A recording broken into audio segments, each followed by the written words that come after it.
Scooter Libby took a lot of heat and took all of it and didn't say anything bad about Bush or Cheney or anything else. Could have done it, I know, because you have guys that do that, and you have guys that lie, which is worse, right? But you have guys that do that.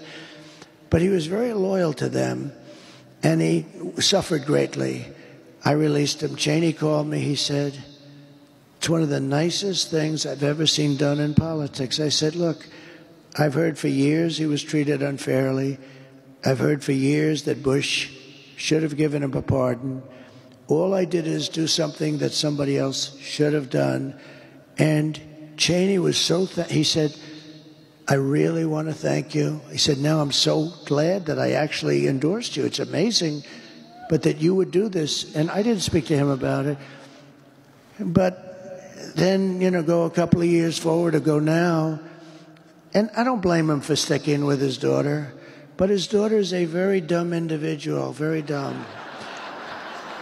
She's a radical war hawk. Let's put her with a rifle standing there with 9 barrels shooting at her, okay? Let's see how she feels about it. When the guns are trained on her face. They're all war hawks when they're sitting in Washington in a nice building saying, "Oh, gee, let's send 10,000 troops right into the mouth of the enemy." But she's a stupid person. And I'd have meetings with a lot of people, and she always wanted to go to war with people. So whether it's her, whether it's Dick, I was surprised a little bit with Dick Cheney. I didn't know him at all.